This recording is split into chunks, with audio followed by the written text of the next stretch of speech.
Lady Di's. This is where we stayed. Super nice, super clean.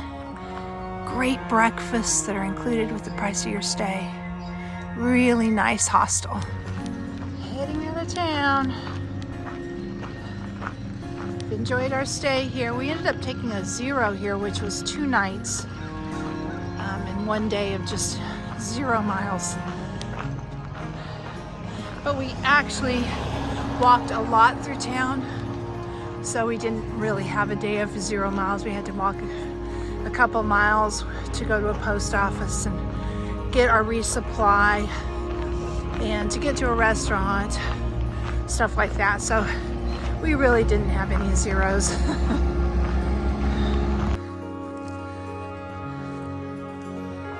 Back in the woods.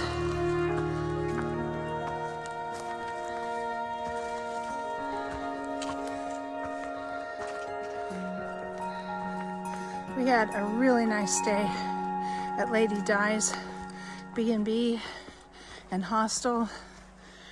If you want to stay at a nice place, that's it. It's really nice. And she cooks this huge hiker breakfast every morning. Super nice. Heated and air conditioned. It's, you know, you're staying in a house and you're sharing a room with 3 or 4 other people, I think.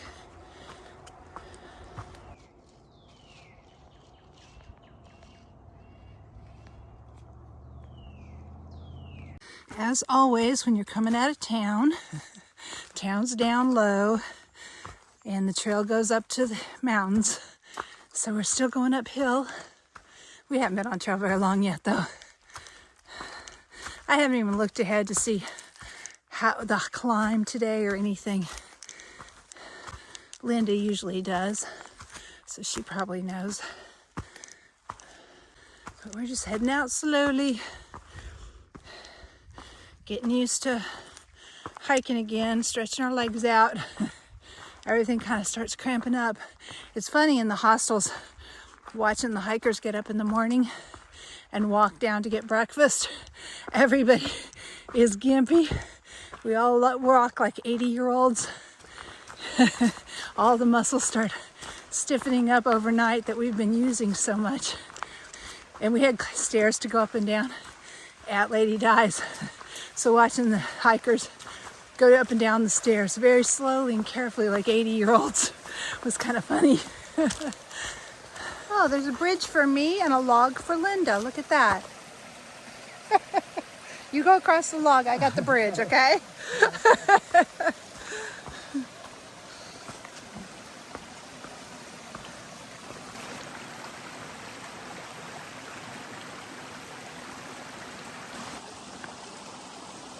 We are sitting on a bridge, eating our lunch, taking a break.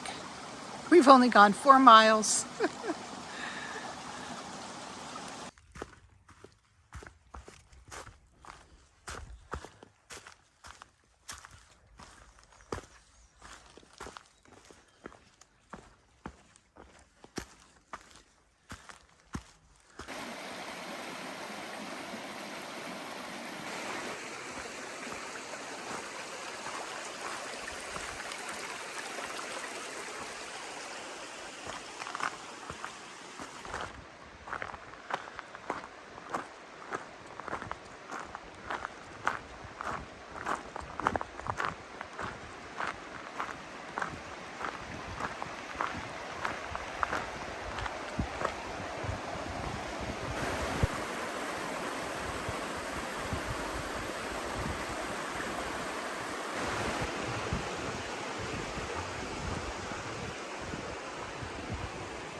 Still stepped in the mud.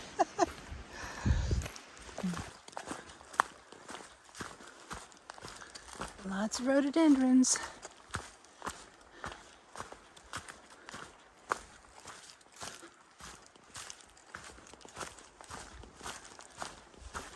Wow, somebody cleaned this up. That was a big tree.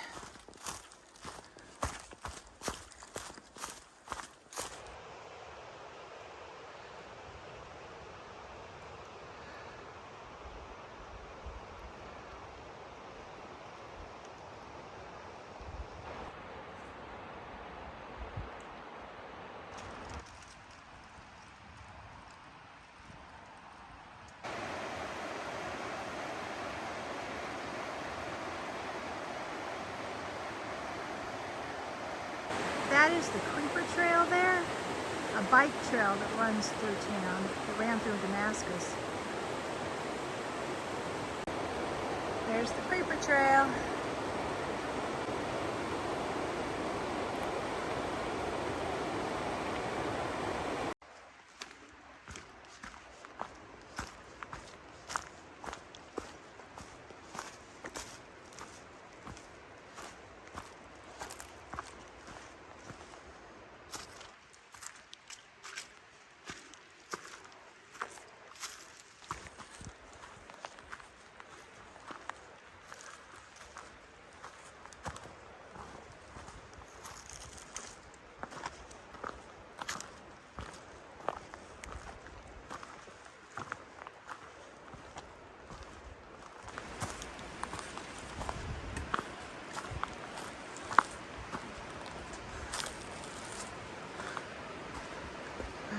There's a waterfall down there.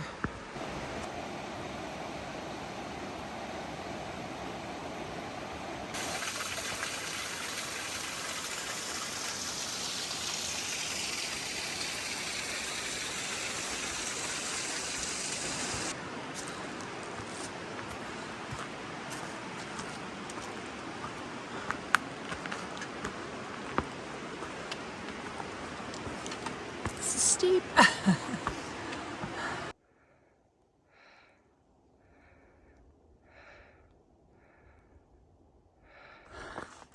We have a 2-mile climb, pretty steep switchbacks. Whew. It is getting us. We've got full packs. All of our food is full because we just resupplied in Damascus. So we're carrying an additional probably 8 pounds of food up the hill. 7 or 8. It's heavy. You can sure feel the difference. You come into town and you're just flying because your pack's so light. And then you fill it up and you gradually eat all the food. And then by the time you get to the next town, you're flying again. But coming up out of town's always hard with extra weight on your back. It is steep.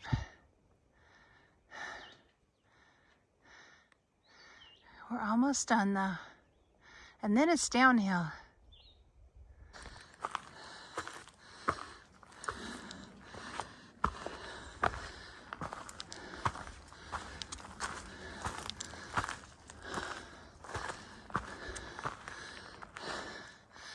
We're almost as high as some of these other mountains.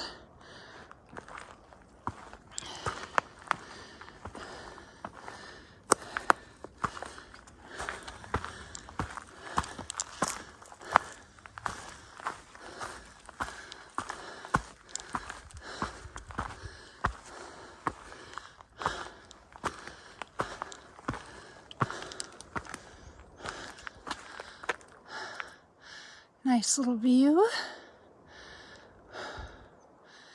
But we gotta keep going up.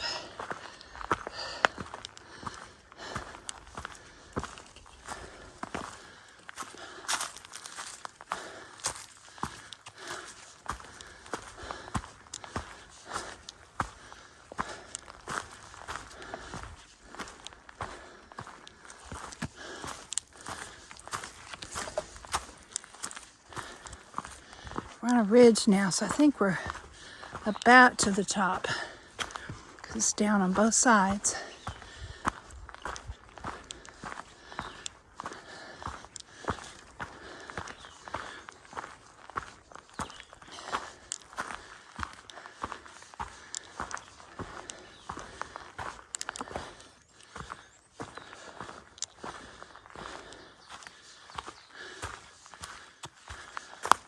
We're about 9 miles in today. It's about 3 o'clock in the afternoon. So we're gonna keep going. We don't want to stop this early. We were gonna stop at some campsites up here that are supposed to be really nice, but we got here quicker than we thought.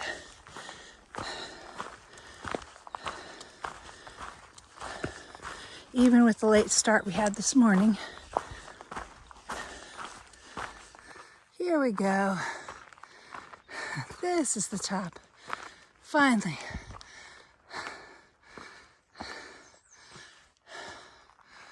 A little view, not much. Through the trees.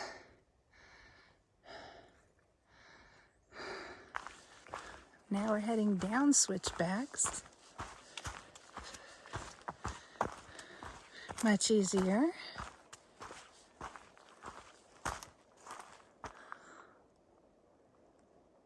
Pretty mountains over there.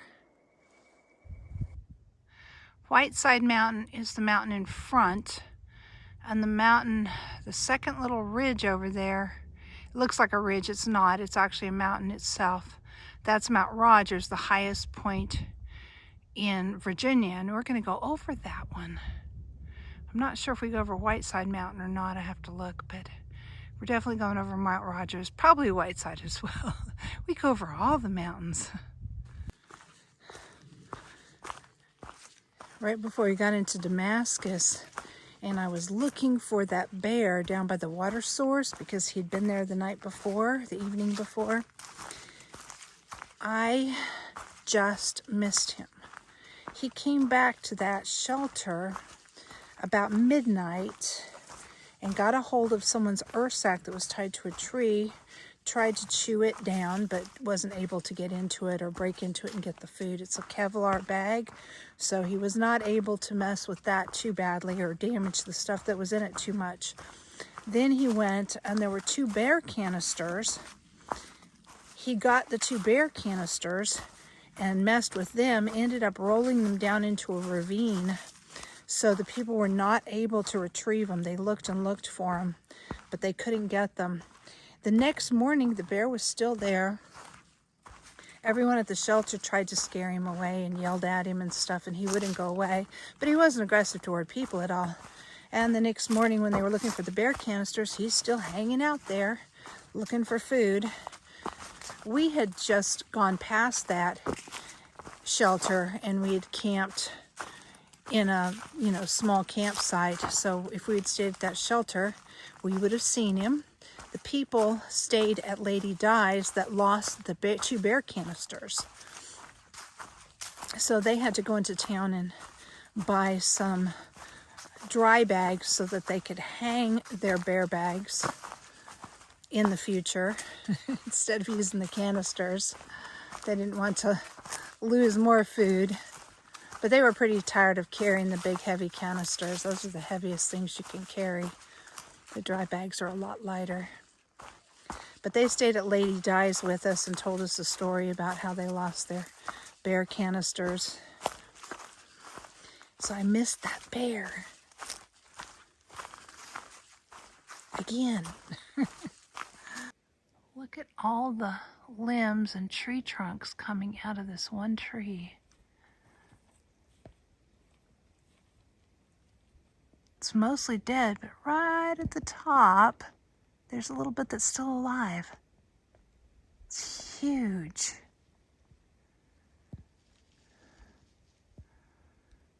A little pond.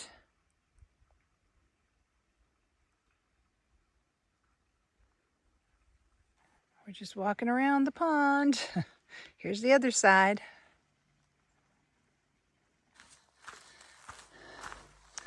Another little uphill. It's not bad though.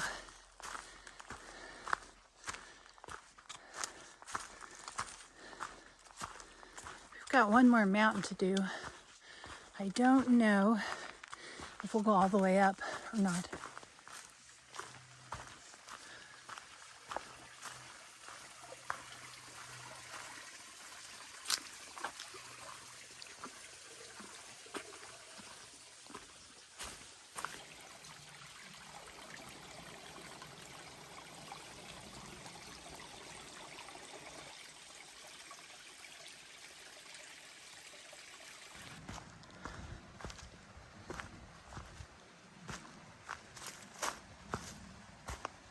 Down some steps to log bridge.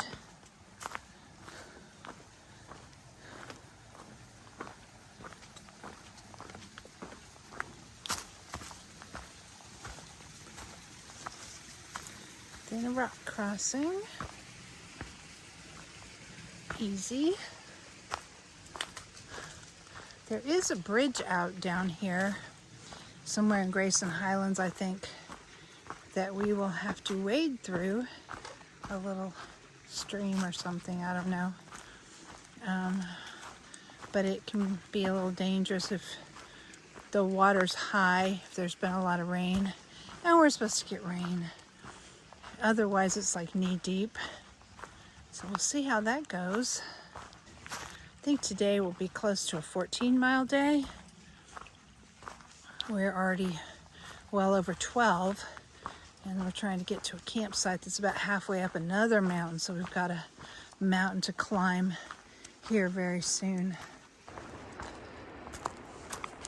There must be a waterfall nearby. I hear it below us, but I can't see it yet. Maybe we'll go see it. Don't know.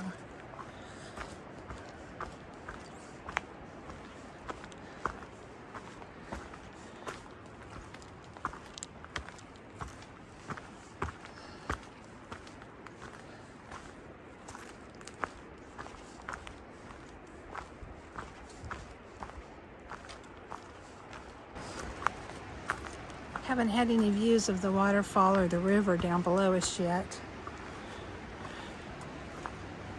But this sure is pretty up here. It's been a very nice hike today.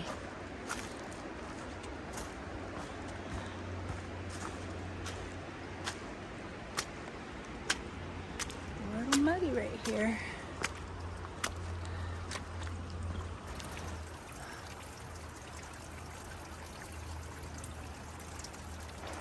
Coming back down to the Creeper Trail. There it is. Virginia Creeper Trail. I think we're going to meet up with it and cross it maybe. Yep.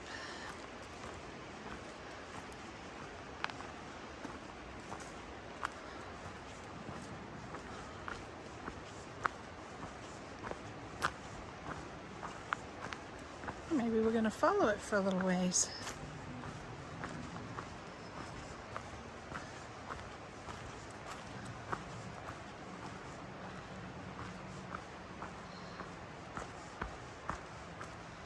Well, that'll be an easy uphill, if that's our hill.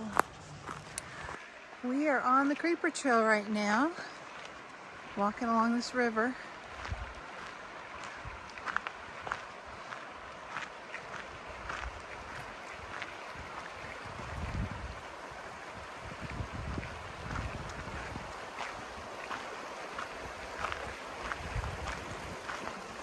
We didn't get to see the waterfall, but maybe there'll be one along here somewhere. We're only gonna be on this a little over half a mile.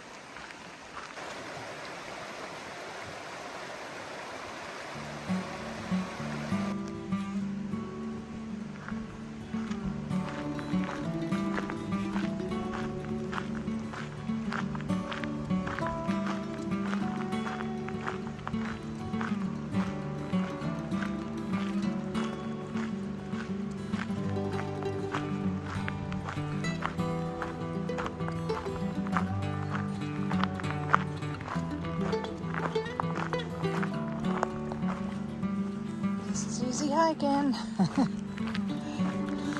It's a good thing because we got that mountain coming up. I think we may have already done 14 miles now. So it's going to be a long day. My feet are already saying nope. We need to stop and camp. But that's what we do.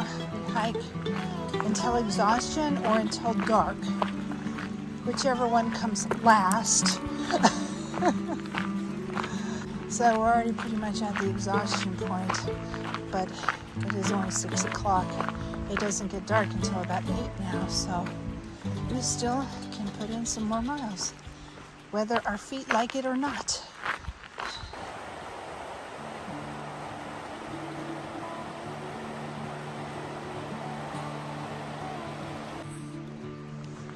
This is part of the AT. It's also the Virginia Creeper Trail.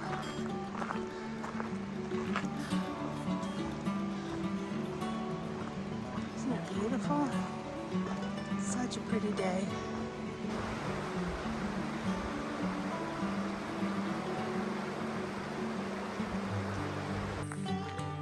Heading off the Creeper Trail now.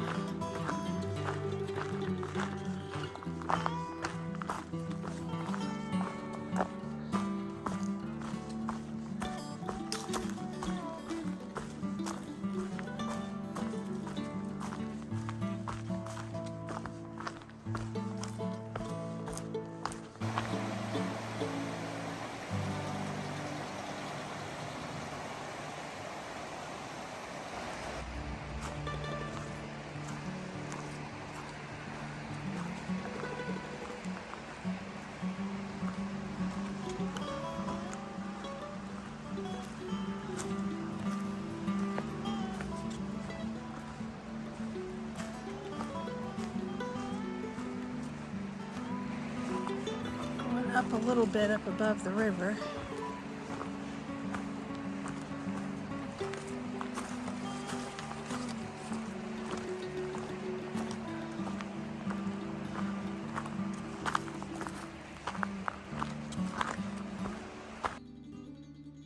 This is our campsite, tucked away in the rhododendrons.